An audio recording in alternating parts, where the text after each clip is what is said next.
Est-ce que tu peux sauver les gens? Amen. Regarde en main. Est-ce que tu peux sauver les gens? Amen. Sûrement, tu peux sauver les gens. C'est de prendre la décision. Aujourd'hui, nous allons parler et comprendre. Quand même, parfois, les gens ne comprennent pas. Ils se disent que les chrétiens, parfois, sont à côté même d'être chrétiens.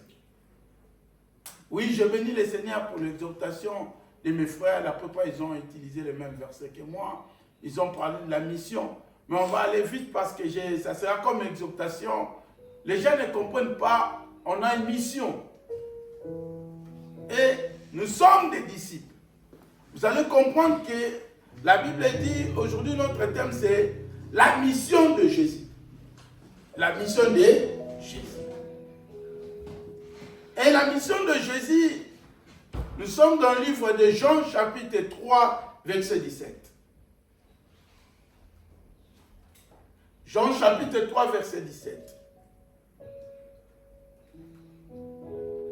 La Bible dit, car Dieu n'a point envoyé son Fils au monde pour condamner le monde, mais afin que le monde soit sauvé par lui. Dieu a envoyé Jésus non pas pour nous condamner. Dieu a envoyé Jésus afin que le monde soit sauvé par lui. Donc la mission de Jésus venir ici-bas, c'était uniquement sauver l'être humain. T'es sauvé. Mais sauvé, toi et moi qui étions un jour perdus, loin de la volonté de Dieu. C'était la mission de Christ ici-bas, sauver l'être humain. Suis-moi bien. Et la Bible dit, c'est Dieu qui l'a envoyé. Parce que quand l'homme était perdu, le Seigneur cherchait qui pourra sauver l'humanité. La Bible dit, il n'y avait personne dans le ciel et personne sur la terre pour sauver. Mais Jésus dit, Père, envoie-moi. Donc Jésus, avant même de descendre ici-bas, son Père a dit, regarde ta mission, c'est ça. Je demande à quelqu'un, est-ce que tu connais ta mission ici sur la terre, comme le frère Richard a dit. J'étais même dans le pensée de ses frères parce qu'il a pris même mes 3 versets. Est-ce que Dieu qu'est-ce que tu es venu faire sur la terre? Est-ce que tu connais ta mission? Aussi longtemps que tu ne connais pas ta mission, tu ne peux pas accomplir ta mission. Est-ce que ça t'arrive de te demander quelle est mon importance? Je suis venu faire quoi? Parce que nous sommes des passagers. Le Seigneur ici-bas, en descendant, il savait sa mission. Tu ne peux pas accomplir une mission que tu ne connais pas. Crois-moi. Tu ne peux pas accomplir une mission que tu ne sais pas. Il faut d'abord comprendre quelle est ma mission sur la terre. Là, tu peux même faire l'évaluation. Est-ce que je suis en train d'accomplir la mission ou je n'accomplis pas? Amen. Mais aussi longtemps, on ne se pose pas la question. On viendra à l'église, on va retourner. Mais dit, car Dieu ne m'a pas envoyé. Dieu n'a point envoyé son Fils pour condamner. Ce n'était pas la mission de Jésus de condamner. Mais sa mission, c'était de sauver le monde. Mais lis maintenant le livre de Jean, chapitre 6, verset 38. La Bible dit, car, lui-même Jésus dira, car je suis descendu au ciel, non pas pour faire ma volonté, mais la volonté de celui qui m'a envoyé.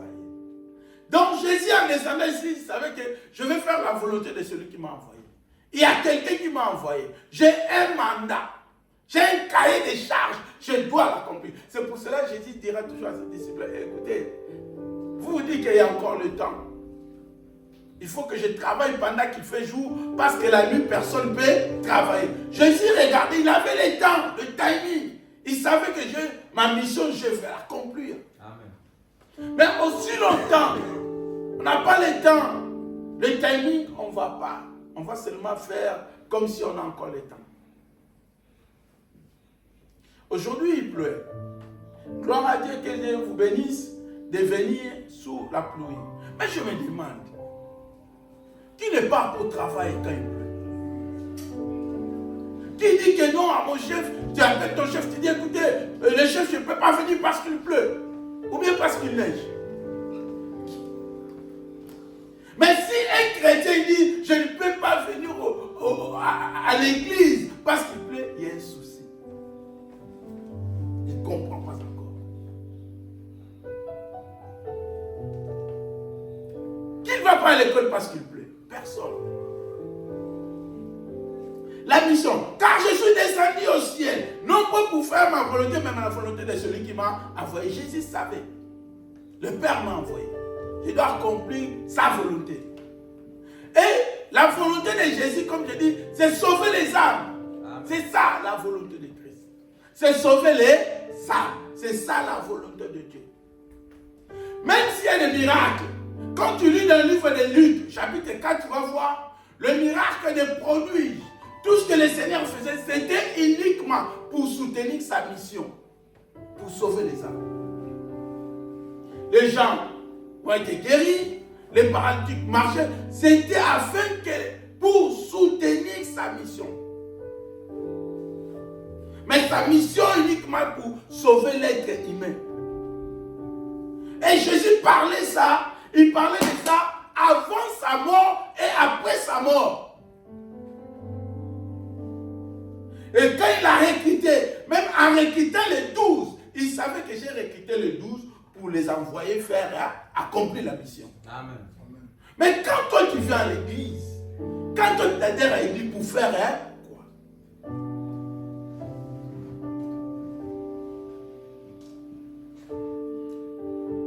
Et quand tu regardes, là le frère avait lu dans le livre de Matthieu chapitre 28, 23, 19, avant sa mort, il disait, allez, il dit même aux disciples, allez donc partout les nations, faites les gens mes disciples. Allez partout, faites les gens mes disciples. Quand vous regardez encore Matthieu 10, 16, il dit, voici que je vous envoie comme des brebis au milieu de loups. Il a envoyé. Tout c'était pour accomplir sa mission. Mais quand on parle, Jésus dit, allez, faites les gens mes disciples. Nous voyons quoi? Qui connaît les disciples, les disciples là? Être disciple, c'est adhérer aux doctrines des maîtres. Tu ne peux pas être disciple si tu n'adhères pas aux doctrines de quelqu'un, des maîtres. Ça n'existe pas. Nous voyons, nous connaissons des bouddhistes. Même leur habillement, leur coiffure. Nous voyons qu'ils sont dans la doctrine de Bouddha. Nous voyons des Mahomet, des musulmans. Mais seulement les chrétiens, que nous disons souvent des chrétiens, mais nous ne voulons pas adhérer dans les doctrines de notre maître. Quand je passe adhérer aux doctrines, donc entrer dans l'idéologie, dans les systèmes de ton maître. Tu ne peux pas être disciple de gens quand tu ne rentres pas dans les systèmes de ton maître, dans l'idéologie de ton maître. Mais l'idéologie de ton maître, il a quitté les ciels pour faire les gens des disciples. Amen. Il a quitté les ciels uniquement pour sauver. Mais comment est-ce que moi je rentre dans l'idéologie du christianisme sans pourtant penser à sauver les âmes? Non, ça n'existe pas. Amen. Amen. Un disciple, c'est marcher sur le chemin, les traces de son maître. C'est ça un disciple. Un disciple, c'est reconnaître. Un disciple, s'il fait comme son maître, on reconnaît, ah, lui, il a regardé. Tu sais, même dans l'acte des apôtres, quand ils ont regardé tous les disciples, ils ont compris par leur façon de dire, regarde, ils sont comme, allez dire, ils sont dit comme. C'est comme les gens qui ont marché avec lui.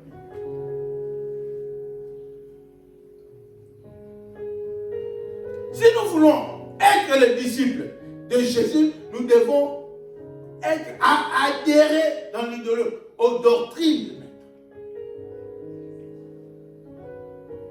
Maintenant, quand je lis dans le livre de Jean chapitre 21, verset 20-21, la Bible dit, Jésus leur dit de nouveau, que la paix soit avec vous. Là maintenant, c'était après la mort. Jésus s'est ressuscité. Il va voir les disciples. Il rentre. Même si la porte s'était fermée, Jésus rentre sans la porte, sans ouvrir la porte. Il rentre sans toquer, rien, il rentre. Et quand il rentre, Il dit que la paix soit avec vous. Parce qu'il fermait la porte, il avait peur des Juifs. Il a dit restez tranquille, que la paix, ce n'est pas un fantôme. Que la paix soit avec vous. Après, il va dire, tout comme le Père m'a envoyé, moi aussi je vous envoie. Là, après la mort, avant la mort, il a envoyé. Il a dit, il faut aller. Je vous ai envoyé comme des agneaux auprès de nous. Mais après ça,